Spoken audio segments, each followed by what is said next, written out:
Dear students, Namaste. Today we solve some other problem of relations. Question: Let n be the set of all natural numbers and r be a relation on n cross n defined by. यहाँ तीन relation दे रखे हैं और इनको क्या prove करना है? Equivalence relation prove करना है। ये तीनों अलग अलग क्वेश्चन है और मैंने इनको एक साथ ही बनाया है क्योंकि इनकी लैंग्वेज सबकी सेम है। तो आप कॉपी में अगर करो तो अलग अलग भी कर सकते हो। ये ऊपर वाले 1 और 2 तो काफ़ी बार सीबीएसई बोर्ड में पूछे जा चुके हैं, तो थोड़ा ध्यान से है ना। तो सबसे पहले देखिए number 1, here A B related to C D implies that AD into B plus C equal to B C into A plus D. इसको मतलब डिफाइन ऐसे कर रखा है, थोड़ा ध्यान से अभी इसको दिमाग में सेट कर लो आप। ए बी रिलेट कैसे होता है सी डी से कि फर्स्ट इंटू लास्ट टर्म का मल्टीप्लिकेशन इंटू मिडिल टर्म का सम इक्वल टू क्या है? मिडिल टर्म का multiplication B C into last term का सम। तो इसको अच्छे से याद कर लो यहीं पे कि फर्स्ट एंड लास्ट क्या है यहाँ पे A D, first and last term क्या है ए डी इंटू क्या मिडिल टर्म का sum B plus C equal to क्या है? जो बी प्लस सी है इनके बीच का प्लस है वो मल्टीप्लिकेशन में कन्वर्ट हो गया, तो बी सी इंटू और ए इंटू डी था वो ए प्लस डी हो गया। तो इसको यहीं पे याद कर लो अच्छे से। अब देखिए इसको अपने को क्या प्रूव करना है? इक्विवेलेंस रिलेशन, मतलब ये रिफ्लेक्सिव भी होगा, सिमेट्रिक भी होगा और ट्रांजिटिव भी होगा। बस हमें इसको देखना है कि कैसे ये होगा। तो सबसे पहले देखो ए कोमा बी मान लिया एन क्रॉस एन में, टारगेट क्या है? A B related to A B, ये शो करना है हमें। तो A B related to A B, तो इस अगर जैसे रिलेट करेंगे तो डेफिनेशन लग जाएगी रिलेशन की। तो इम्प्लाइज क्या होगा? फर्स्ट इंटू लास्ट, तो ए इंटू बी इंटू क्या है? मिडिल टर्म का सम, तो into B plus A equal to क्या? जो बी प्लस ए को उसको क्या लिख देंगे? B A into A B था उसको क्या लिख देंगे? A plus B. और देखो वैसे भी ये ओवरऑल क्या एक दूसरे के इक्वल ही है क्योंकि नेचुरल नंबर का मल्टीप्लिकेशन है। अगर यहाँ पे अपन कोई नंबर लेते तो मल्टीप्लाई करने के बाद जैसे कोई मल्टीप्लाई करने वाला नंबर आता तो लेफ्ट में भी 12 आता और राइट में भी 12, कुछ भी लेने से अलग अलग नंबर का रिजल्ट अलग अलग होता है, मैं जस्ट बोल रहा हूँ। तो विच इज ट्रू। तो 10 A B related to A B for all A B belongs to N cross N, therefore R is reflexive. अब हम क्या प्रूव करेंगे? सिमेट्रिक। तो let A B related to C D for all A B comma C D belongs to N cross N.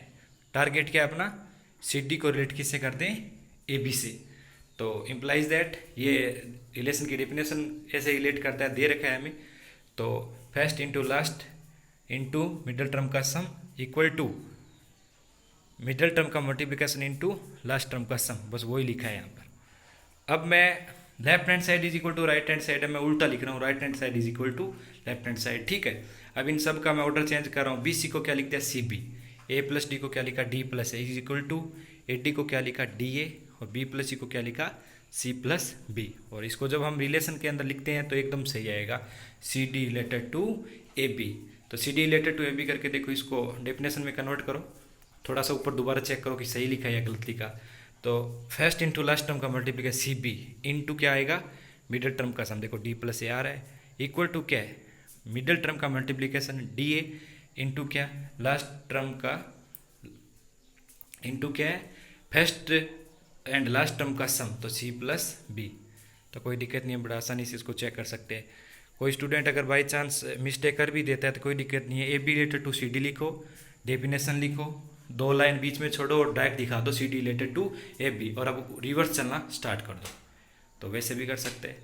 तो 10 A B related to C D implies that C D related to A B for all A B C D belongs to N cross N, therefore R is symmetric.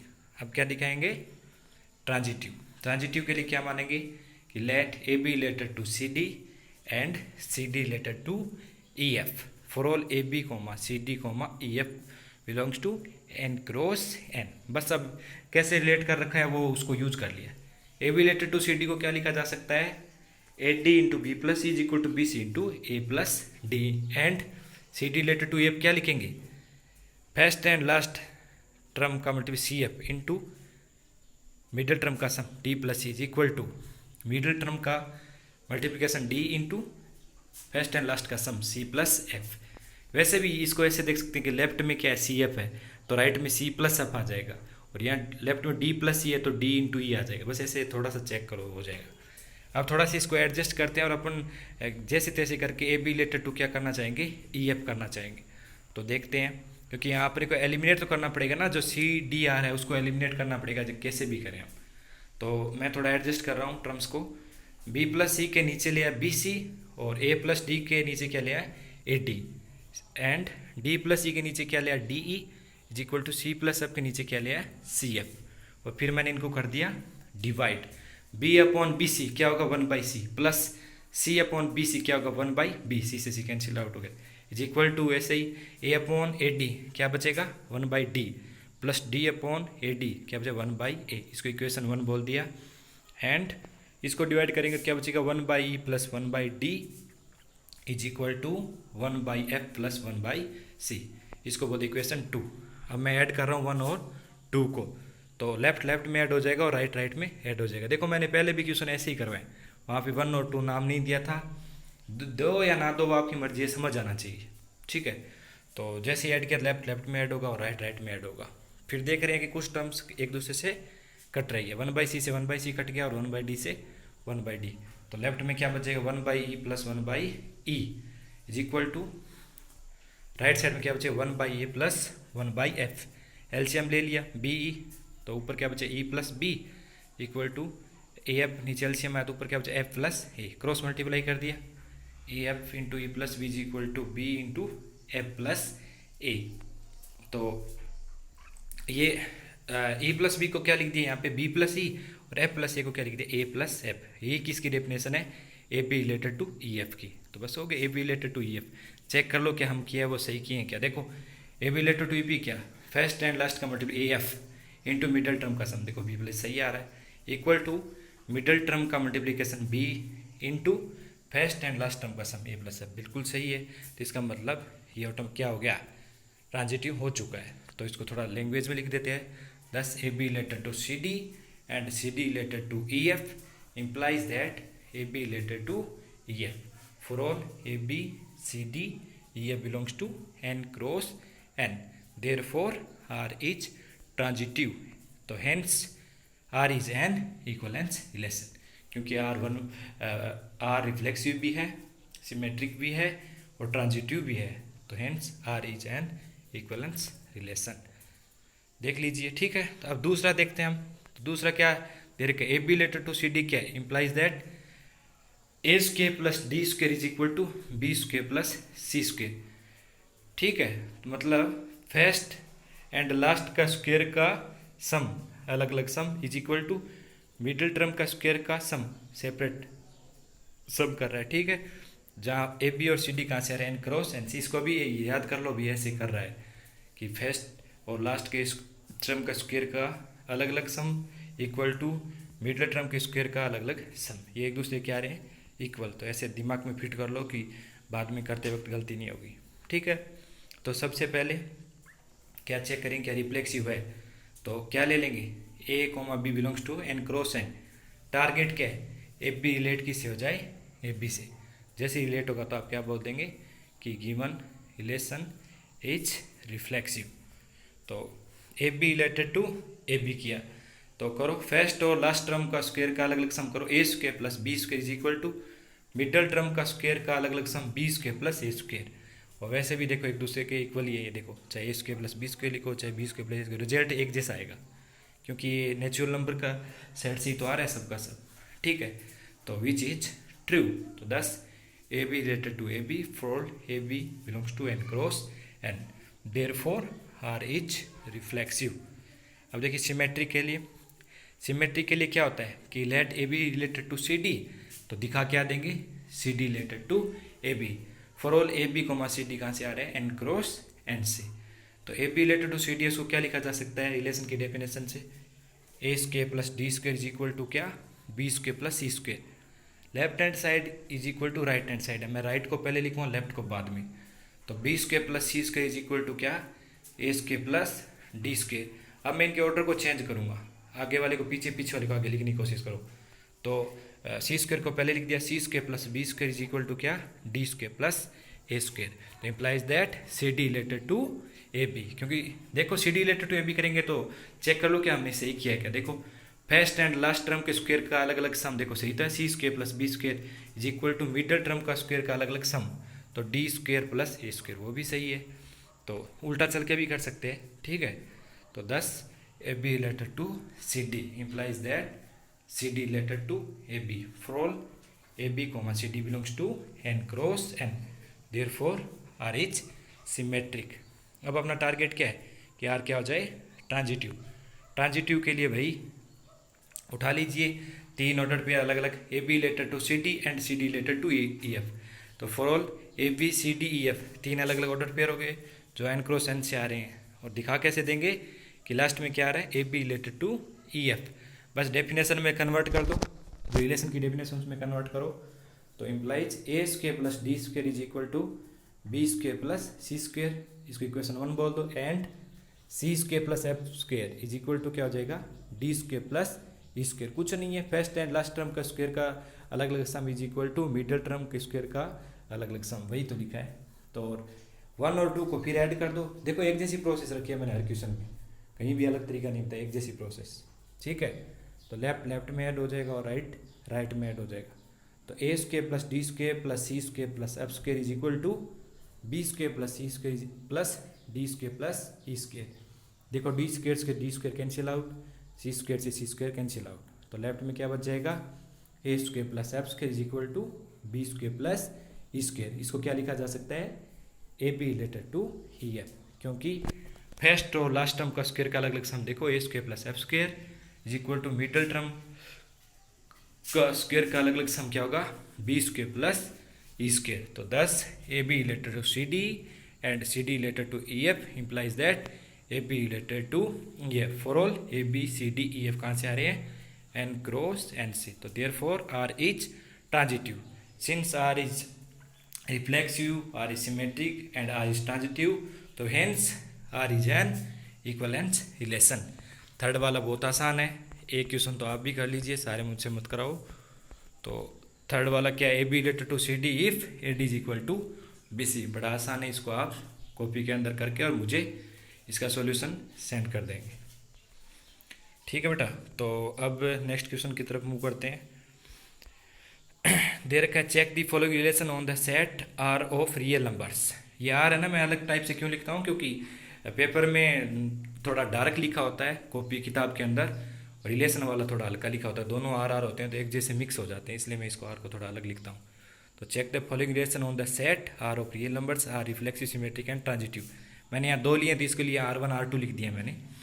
तो पहला क्या ए R1 B if A minus B greater than 0, और दूसरा क्या ए R2 B if and only 1 plus A B greater than 0।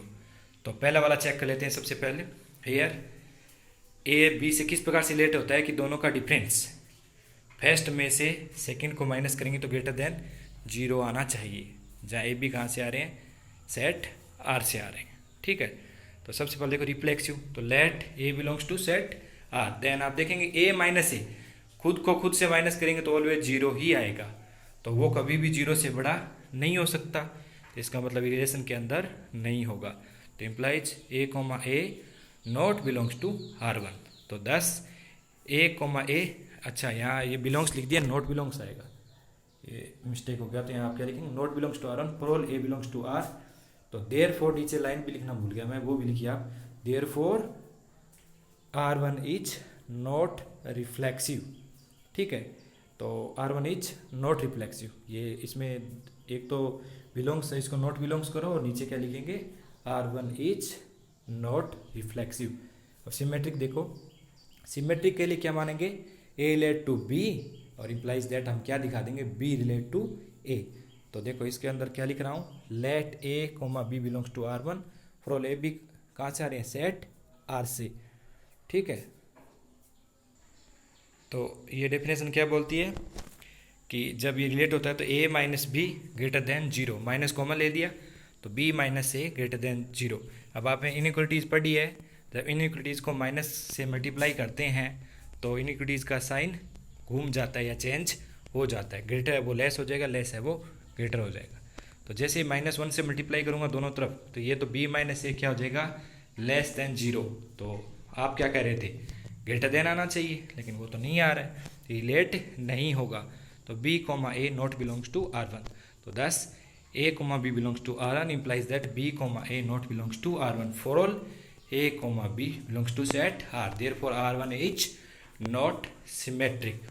अब क्या check करेंगे, transitive. तो लेट a comma b belongs to R1 and b comma c belongs to R1 implies that, अपना target क्या है, a comma c b R1 में आ जाए। अगर आ गया तो ट्रांजिटिव होगा, नहीं आता तो ट्रांजिटिव नहीं होगा। For all a comma b comma c belongs to set R। तो इम्प्लाइज यहाँ से क्या लिखा जा सकता है, रिलेशन के डेफिनेशन से, a minus B greater than 0 and b minus C greater than 0। ये इसको फर्स्ट बोल दिया, इसको सेकंड बोल दिया, दोनों को ऐड कर दिया, क्योंकि कोई दिक्कत नहीं है, दोनों ऐड कर सकते हैं, कोई प्रॉब्लम नहीं है। इनक्विटीज के रूल पढ़े होंगे आपने, देखा होगा, एक जैसा साइन है तो दोनों को ऐड कर सकते हैं दोनों तरफ। तो जब ऐड किया तो a minus B plus B minus C greater than 0 plus 0, तो b से b कैंसिल आउट हो गया, तो a minus C greater than 0। तो ये तो रिलेट हो चुका है, मतलब यही तो डेफिनेशन बोलती है रिलेशन की। तो a comma C belongs to R1। तो thus a comma b belongs to R1 and b comma c belongs to R1 implies a comma c belongs to R1 for all a b c belongs to set R। ठीक है, तो therefore R1 is symmetric. अब हम दूसरा relation देखते हैं, क्या दे रखा है, R2 क्या दे रखा है कि a से रिलेट करता है कि 1 प्लस उन दोनों नंबर को मल्टीप्लाई करें तो ग्रेटर देन 0 आना चाहिए, जहाँ ए बी कहाँ से आ रहे हैं, सेट R से। तो क्या ये रिफ्लेक्सिव है या सिमेट्रिक है, ट्रांजिटिव है या नहीं, वही बताना है। ठीक है, तो सबसे पहले चेक कर लेते हैं रिफ्लेक्सिव। तो let A B belongs to in set R। भाई ये रियल नंबर के सेट में से कोई उठा लिया अपनी मर्जी से, ठीक है, कोई एलिमेंट ए। अब चेक करें क्या खुद को खुद से रिलेट कर पाएंगे क्या इसके अंदर। तो चेक करके देखो, 1 plus A into A is equal to 1 plus A square. अब देखो ए स्क्वायर ऑलवेज क्या रहेगा, ग्रेटर देन, उसके साथ एक ऐड कर देंगे तो एक थोड़ा सा एक्स्ट्रा हो जाएगा, तो वो ऑलवेज ग्रेटर देन 0 ही आएगा, क्योंकि सेट ऑफ रियल नंबर में से कोई भी संख्या उठा लो। आप सोच लो कि सर मैं तो -3 लेना चाहता हूँ, तो कोई दिक्कत है, -3 ले लो। तो 1 प्लस -3 इंटू -3 क्या होगा, 1 प्लस -3 का होल स्क्वायर, 1 प्लस 9 10 हो ग्रेटर देन 0। कोई भी नंबर आपकी दिमाग में उठा के देख लो, जब फेल होने वाली कंडीशन आती है ना, वहाँ अपन वैल्यू पुट करते हैं, यहाँ फेल होगा ही नहीं, क्योंकि वो क्लियरली आपको वैसे भी दिख रहा है, क्योंकि ए स्क्वायर ग्रेटर देन 0 ही होता है। आप ए की जगह कुछ भी पुट कर दो, उसका स्क्वायर ऑलवेज क्या रहेगा, पॉजिटिव ही रहेगा। ठीक है, और उसके साथ 1 ऐड कर देंगे तो एक्स्ट्रा हो जाएगा एक, तो ये ऑलवेज क्या रहने वाला है, ग्रेटर देन 0। तो हमने रिलेट कर दिया, तो इसका मतलब आप क्या लिख सकते हैं, ए रिलेट टू ए। तो thus a comma A belongs to R2 for all a belongs to set R।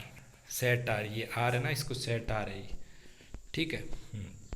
Therefore R2 is reflexive. तो सिमेट्रिक के लिए क्या लेंगे कि let a relate to b implies that b relate to a। अगर ये हो जाता है तो क्या होगा, सिमेट्रिक होगा, वरना नहीं होगा। तो चेक करते हैं, let a comma b belongs to R2 for all a b belongs to set R। तो इस डेफिनेशन लगा दीजिए, 1 plus A B greater than 0। अब रियल नंबर कॉम्यूटेटिव होते हैं, आपको पता ही है, तो 1 प्लस ए बी को क्या लिख दिया, बी ए। तो 1 प्लस बी ए ग्रेटर देन 0। जब रिलेशन के अंदर इसको सेट करेंगे तो हो गया, ऑटोमेटिक डेफिनेशन में सेट हो चुका है। इसको क्या लिखा जा सकता है, B comma A belongs to R2। आप कोई भी नंबर लेके भी कर सकते हैं, मैंने यहाँ ए कॉमा बी लिया, आप ले लो कि सर मैं तो यहाँ पे 2,3 लेना चाहता हूँ, वैसे भी कर सकते हो, कोई मर्जी, आपकी मर्जी है। 1 प्लस 2 इंटू 3 7 ग्रेटर देन 0। फिर वापस क्या लिखें, 1 प्लस 3 इंटू 2, वो क्या लिख जाएंगे, 3,2, वो एक ही बात है। तो 10 a comma B belongs to R2 implies that b comma a also belongs to R2 for all a comma b belongs to set R।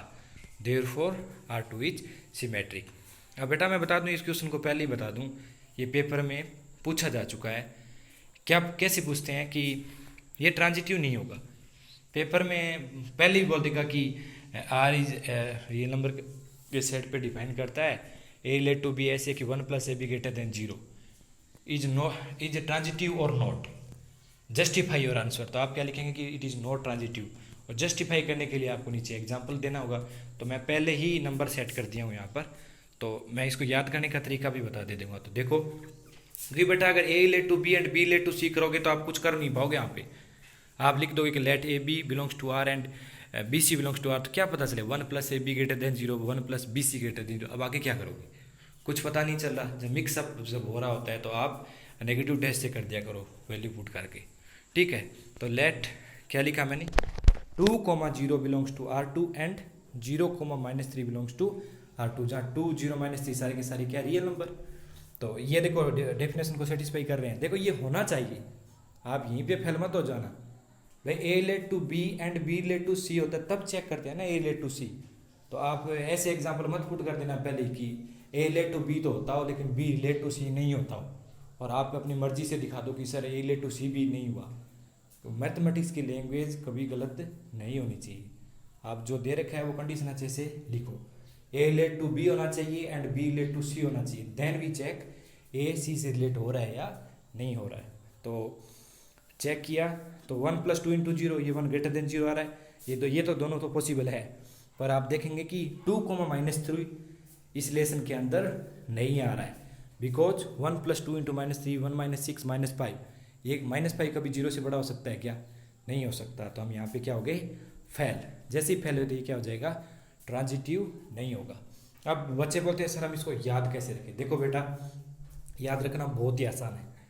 देखो जो बीच वाला टर्म है उसको तो 0 ही मानना सदे से, ठीक है। अब बच्चा फर्स्ट एंड लास्ट यही है ना, जैसे 2,0 एंड 0,-3, तो बीच वाला तो 0 ही लेना है, क्योंकि 0 लेने से दोनों में मल्टीप्लाई होता है वो, ठीक है। तो वो बीच 1 + AB करो चाहे 1 + BC करो, वो 1 + 0 या 1 जो भी 0 बना देगा दोनों में, और 1 1 बचेगा। अब देखते हैं कि फर्स्ट एंड लास्ट नंबर, मैं बताता हूँ। फर्स्ट और लास्ट को एक दूसरे के अपोजिट साइन लेना है। जैसे मैंने यहाँ पे +2 लिया था, तो इधर आप -2 भी ले सकते हो, वो भी चलेगा। अगर यहाँ ले लेते कि सर मैं तो लेना चाहता हूँ -2,0, तो यहाँ क्या लेंगे, 0, प्लस का कोई नंबर ले लो, और जब आप चेक करेंगे तो आप पाएंगे कि ये ट्रांजिटिव नहीं होगा। तो जब भी ट्रांजिटिव प्रूव करना तो बी मिडल वाला टर्म तो 0 रखना, और फर्स्ट एंड लास्ट को एक दूसरे के अपोजिट साइन, नंबर चाहे डिफरेंट ले लो चाहे सेम ले लो, कोई फर्क नहीं पड़ता, ठीक है। 1 मत ले लेना, 1 से थोड़ी कन्फ्यूजन की स्थिति आती है यहाँ पे।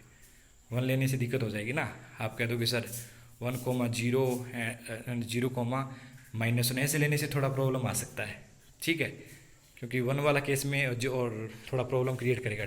स्टार्टिंग का फर्स्ट एंड लास्ट टर्म अगर 1 लगे तो दिक्कत हो गया ना, यहाँ वो करोगे तो 0 आ गया, वो ग्रेटर देन 0 थोड़ी ना होगा, ठीक है। तो थोड़ा सा तो कॉमन सेंस भी यूज़ करना पड़ेगा ना। तो 2,0 belongs to R and 0,3 belongs to R implies that 2,-3 not belongs to R, जहाँ 2 और 0-3 क्या है, रियल नंबर्स है, therefore R2 is not transitive. ये अच्छे से आप नोट कर लीजिए, ठीक है। अब 2 इम्पोर्टेंट और है, और इसके साथ ही आपका रिलेशन का जो बुक वाले क्वेश्चन है वो तो हम क्लासरूम में हो ही जाएंगे, कोई दिक्कत नहीं। ये सारे के सारे CBSE बोर्ड के क्वेश्चन थे जो अभी 2012 से लेकर 2020 तक आ चुके हैं, वही सारे क्वेश्चन करवाए मैंने अभी तक। तो लेट नेक्स्ट क्वेश्चन देखो, let A be the set of all human beings in a town at a particular time, determine whether the following relations are reflexive, symmetric and transitive. ये 2 रिलेशन दे रखे हैं अलग अलग, इनको चेक करना है क्या ये रिफ्लेक्सिव है, सिमेट्रिक है या ट्रांजिटिव है, ठीक है। तो पहला देखिए, दे रखा है R X relate to Y, ऐसे X is a father of Y. देखो रिफ्लेक्सिव के लिए एक्स क्या है, ह्यूमन बींग के सेट से उठा लो, ए कोई आर्बिट्रेरी कोई भी एनी एलिमेंट मान लिया आपने एक्स, ठीक है।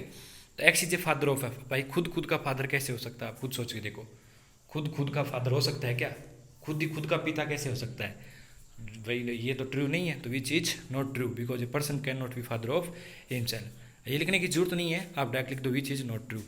तो आप क्या कहेंगे कि हम रिलेट नहीं कर पाए। Implies x, x not belongs to R। तो x, x not belongs to R for all x belongs to set A, therefore R is not reflexive. Symmetric के लिए देखिए, let x, y belongs to R, ठीक है। तो x, y कहाँ से रहे, सेट A से। टारगेट क्या है कि y, x belongs to R आ जाए। अगर आ गया तो सिमेट्रिक होगा, अगर नहीं आया तो सिमेट्रिक नहीं होगा। तो इसको थोड़ा डेफिनेशन में कन्वर्ट कर दो रिलेशन की। There x, y belongs to R होगा तो हम क्या लिखा जा सकते हैं इसको, x is father of y। अब x y का फादर है, ठीक है। तो y x का फादर कैसे हो सकता है, खुद पे डाल के देख लो क्या करूँ बात। खुद के ऊपर ही अप्लाई करके देखो कि X is father of Y, X Y का फादर है तो वाई एक्स का फादर हो सकता है क्या? कभी नहीं होगा, कॉमन सेंस है ये तो Y can not be father of X, तो implies Y comma X not belongs to R, तो thus X comma Y belongs to R implies Y comma X not belongs to R for all X comma Y belongs to set A, तो therefore R is not symmetric. Transitive के लिए देखो, transitive के लिए दो मानना पड़ेगा, तीसरा दिखाना पड़ेगा, तो let X comma Y belongs to R and Y comma Z belongs to R for all X comma Y comma Z belongs to set A. तो पहला क्या बोलता है, X is a father of Y and Y is a father of Z, तो आप खुद सोच के देखो एक्स क्या जेड का फादर हो सकता है? कभी नहीं हो। X is a father of Y है and Y is a father of Z, तो एक्स और जेड में क्या रिलेशन हो गया? X is grandfather of Y, common sense use करो भाई, X is grandfather of Z, तो X can not be father of Z, तो क्या लिखेंगे? Implies X comma Z not belongs to set, not belongs to R, set नहीं होगा यहाँ पे, ये रिलेशन का सेट की बात हो रही है, तो X comma Z not belongs to R, तो 10 X comma Y belongs to R and Y comma Z belongs to R implies X comma Z not belongs to R for all X comma Y comma Z belongs to set A, ठीक है, तो therefore R is not transitive. तो अभी आपने देखा कि जो ये पहला दे रखा था X is father of Y, ये ना तो रिफ्लेक्सिव होगा, ना ही सिमेट्रिक होगा, ना ही ट्रांजिटिव। अब दूसरा क्वेश्चन, इसका जो ट्रांजिटिव का केस है इंटरेस्टिंग है, थोड़ा ध्यान रखना पड़ेगा आपको, तो दूसरा रिलेशन देखते हैं, R is equal to X comma Y, ऐसे रिलेट कर रहे हैं कि X is Y of Y, तो आइए नीचे देखते हैं थोड़ा, वही है जो अभी लॉजिक लगा रखा था, वही सेम लॉजिक लगेगा यहाँ पर भी। Let X belongs to set A, human being से कुछ भी उठा लिया, X is wife of X, भाई खुद का वाइफ हो सकता है क्या? नहीं हो सकता, नॉर्मल सी बात है, तो विच इज नॉट ट्रू, तो implies X comma X not belongs to R, तो 10 X comma X not belongs to R for all X belongs to set A, therefore R is not reflexive. तो अब check करते हैं symmetric, let X comma Y belongs to R for all X comma Y belongs to set A, target क्या है कि Y X be Y comma x Y relate to X हो जाए या Y comma X belongs to R आ जाए, तो देखते हैं अगर आएगा तो सिमेट्रिक होगा, नहीं है तो सिमेट्रिक नहीं होगा। तो आपने क्या लिखा डेफिनेशन के हिसाब से, X is wife of Y, तो क्या Y X is wife of Y, तो क्या वाई एक्स का वाइफ हो जाएगा? कभी नहीं होगा।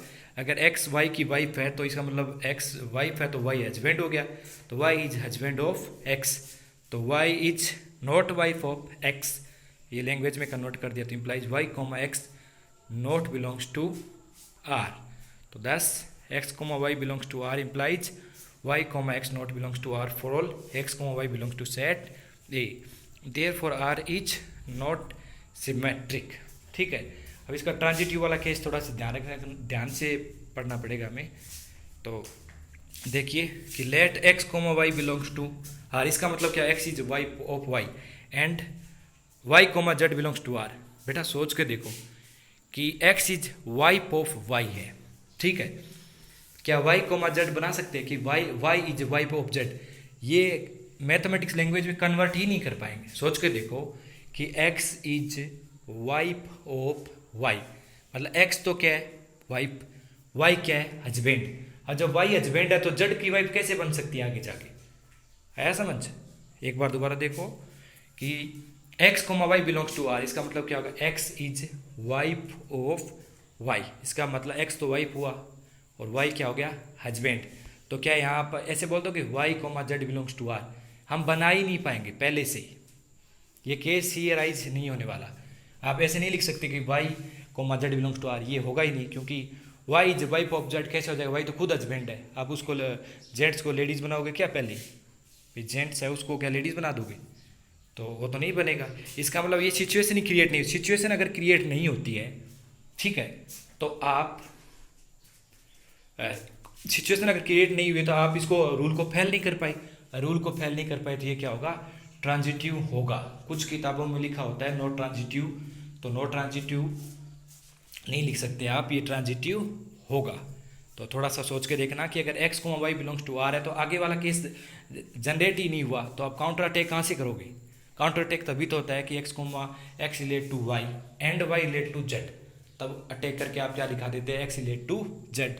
अगर नहीं दिखा पाते हैं तो ट्रांजिटिव नहीं होता है, अगर दिखा पाते हैं तो ट्रांजिटिव होता है। या तो अटैक ही नहीं कर पाएंगे, सीधी सी बात है ना।